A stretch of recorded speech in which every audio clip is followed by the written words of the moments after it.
Hello， 我係 Sandra 啊！呢一次我哋嚟到尖沙咀試一間啱啱新開嘅居酒屋，依家新開張有一個試業優惠，2人餐做緊4折，係好抵，包括10道菜，由前菜開始到燒麥，仲有串燒，一路食到去甜品，有10道菜就可以試到唔同類別嘅菜品。特別呢度炭火串燒係好香啦，同埋好厚肉 ，CP 值係好高，仲會有一個無限暢飲生啤嘅優惠。另外，依家大家都講求服務，喺呢度嘅體驗就相當好，完全冇催促感，招呼亦都好好，可以慢慢嘆。咁就等我哋一齊去試下。大家嚟到尖沙咀站可以喺 A2 出口出嚟向前行，然後過對面馬路，沿路入寶勒巷。之後見到對面係萬事昌廣場，就喺呢度入去。入嚟要轉左搭 lift 上1樓，一出 lift 嘅左手邊就係啱啱新開嘅百艷。一入嚟都有好多花籃，呢一間居酒屋只係開咗個零月左右。呢度嘅台真唔多，雖然就唔算大，但感覺咧好闊落，台亦都係大大張，一啲都唔覺得逼仄，就唔似依家香港嘅餐廳都坐得好密。而前面呢，就係一排嘅吧台，可以睇住師傅製作，就好似日本嘅居酒屋咁。而裝修同埋佈置都會有日式 feel。原來仲可以行入去，係有2張卡位，位係好闊。我哋就坐喺呢度係好舒服，而燈光係比較柔和，但就唔會太暗，啱晒同朋友或者另一半傾下偈，坐耐啲都得。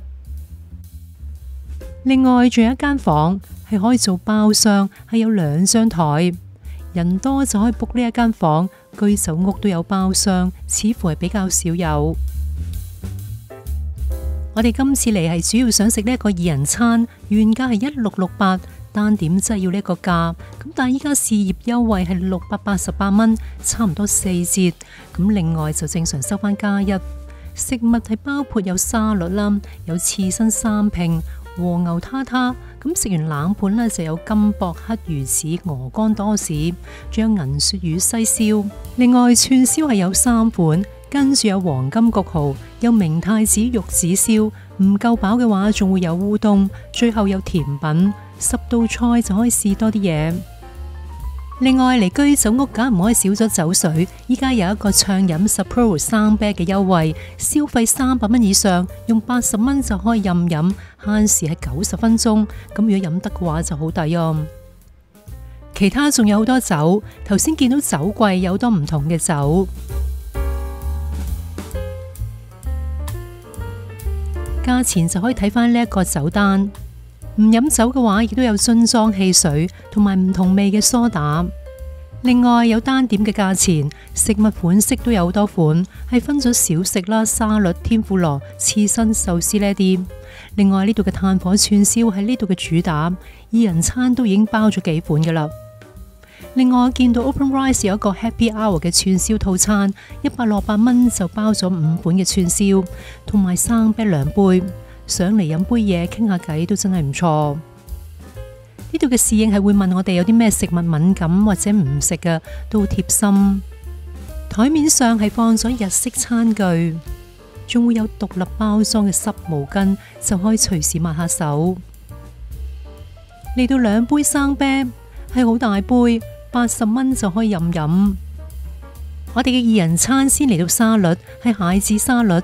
通常日式料理都會喺呢一個沙律做前菜，上邊係加咗好多蟹子，仲有青瓜絲，好爽脆，仲有一啲嘅蟹柳絲啦，一齊食，清爽得嚟，好鮮味。呢一碗沙律都幾大碗，食極都仲未食晒。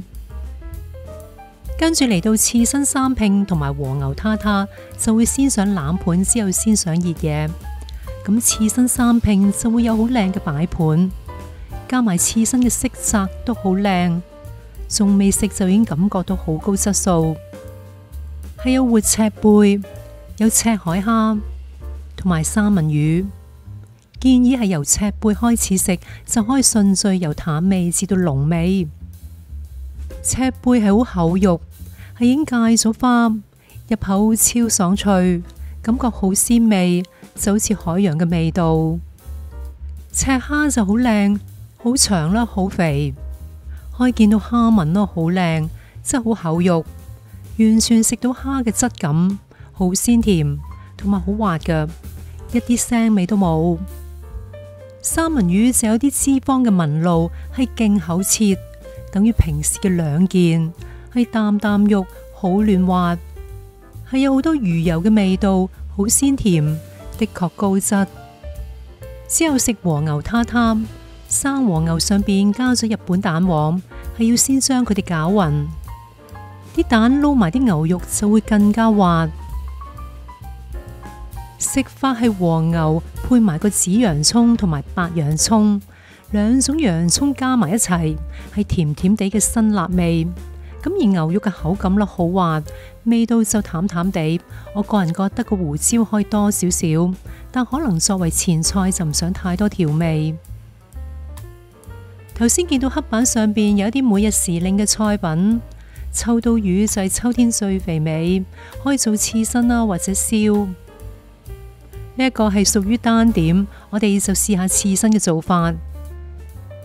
係銀色好有乾澤嘅魚皮，每次係要原條出嘅，因為即湯係講求新鮮，咁亦都一定係空運過嚟。一條條係切得好靚，秋刀魚係配埋個酸汁，試落魚味好濃，秋刀魚嘅香味咧好出，個質感咧就好細緻。同普通嘅刺身係唔同，係有少少嘅彈性添㗎。另外攞咗幾件做隻燒試下，入口係勁香，咁最正魚嘅油香係好突出，感覺魚嘅油脂係特別豐富。試完我覺得燒嘅可能仲好食，大家都可以試下燒啊。跟住嚟到銀鱈魚西燒，係兩件好厚嘅銀鱈魚。我本身係好中意食銀鱈魚，但自己買返嚟煎，每次都失敗，好難煎得靚。呢一個係燒嘅，嗰層皮係燒得好靚，係已經聞到個香味。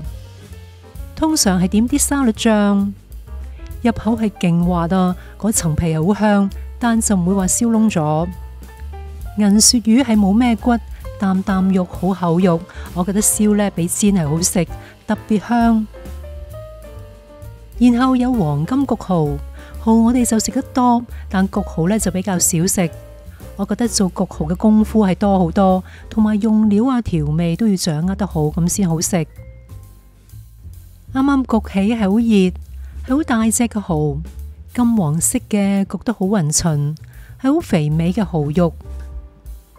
奶白色好滑嘅醬包住成個蠔，入口好香，好有驚喜，有粒粒嘅類似係 bacon，但問過呢，原來係佢哋自己爆香嘅五花腩，唔怪得咁香，成件事就好夾。食完蠔剩低嘅醬汁就唔好嘥咗，可以加啲配菜落去。咁醬汁嘅重點呢，就係加咗五花腩，咁所以好香，但又唔會話好漏。咁菜撈埋啲汁就好好味。啱啱 Ringo 望到廚師製作鵝肝，跟住落嚟就係食鵝肝多士，係金箔黑魚子鵝肝多士。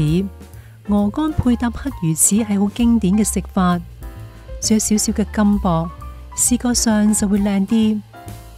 咁嘅鵝肝呢真係好厚，入口鵝肝即溶化喺口入邊，好香啦，好滑，加埋魚子爆出嘅鹹鮮味融入喺鵝肝入邊。再加埋香脆嘅多士，可以話係味蕾嘅三重奏。輪到要食串燒啦，嚟居酒屋主打就一定要食串燒，坐喺吧台就可以睇到製作炭火串燒。呢度嘅串燒比我哋平時食嗰啲係厚肉啦，同埋好大件，啱啱燒起呢就會好香。一嚟到嘅牛肋條就聞到好香，係燒完即刻送嚟㗎。牛肋條個樣係好靚，令人食慾大增。咁厚肉嘅串燒就好似一串，等於平時食嗰啲兩串，係等於我半隻手指嘅闊度。一試好香，有少少甜味啦，同埋黑椒嘅調味，我中意呢一個味道。食到牛肉嘅香味啦，同埋好 juicy， 係有牛肉嘅咬口，但就完全唔韌，口感 OK 啊。另一款係日本雞頸肉，可能我哋少食串燒、雞頸肉做串燒，我哋都係第一次食，係好特別。雞頸肉串埋非常之闊，一試個味道好甜啦，好香。雞頸嘅口感啦，好有彈性，係非常之滑，咁口感啦又好好。咁用燒嘅做法咧就好香。呢度嘅串燒果然係好掂。第三款係鹽燒豚肉，超大件，食完呢一串呢就可以填滿個胃噶啦，係肥瘦相間，就好似豬腩肉咁。除咗有鹽，應該係加咗啲胡椒調味。食落去有豬腩肉嘅油香味，一定要有啲肥肉啦，咁先好食。如果只係用瘦肉咧，就會好柴。咁佢燒得啱啱好，豬肉咧係完全唔酥，燒出嚟咧好香。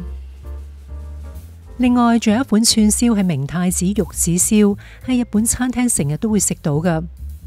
一層厚厚嘅明太子鋪喺蛋上邊，好靚。一試可以感覺到好濃嘅鹹鮮同埋香味，融入軟滑嘅蛋度，就可以平衡成個味道，就唔會太重味。蛋係超鬆軟，食落係唔會覺得漏。我哋另外加咗一份虎蝦天婦羅，呢一個就唔係套餐有嘅。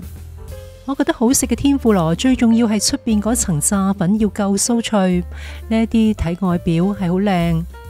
等我先將蘿蔔蓉加落去個醬汁度。可以睇到炸粉啦，就唔會太厚，入口果然係超酥脆，係好輕盈嘅脆，就唔會話有油膩感。咁而蝦呢就好彈牙，今次真係食到我想要嘅天婦羅。呢度係高質嘅居酒屋，就做到好好味嘅天婦羅。最後套餐仲有烏冬同埋甜品，其實到呢個時候呢，我個胃已經裝唔晒，不過烏冬呢係好細碗，可以食少少。烏冬上邊有啲紫菜絲，仲有木魚絲同埋昆布。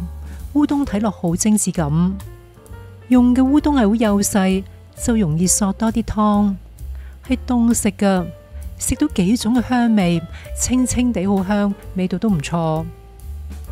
之後到甜品，可以揀 Super Lemon 嘅雪芭，怕酸嘅話就可以揀芝麻雪糕。我哋兩款都試下，個樣係好精緻。檸檬雪芭係比檸檬仲酸啊，不過好正。Ringo 中意呢一種好香嘅檸檬，可能食檸檬多啊。其實將所有嘅油膩感係中和晒，我都覺得好清新。而芝麻雪糕呢，有濃郁嘅芝麻香味，就唔會過甜，我就中意芝麻雪糕。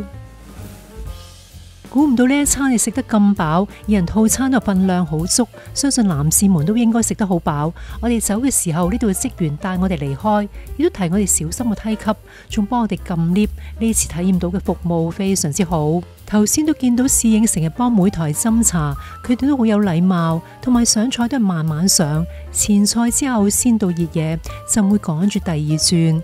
喺呢度呢，好啱慢慢坐下啦，傾下偈，坐得好舒服。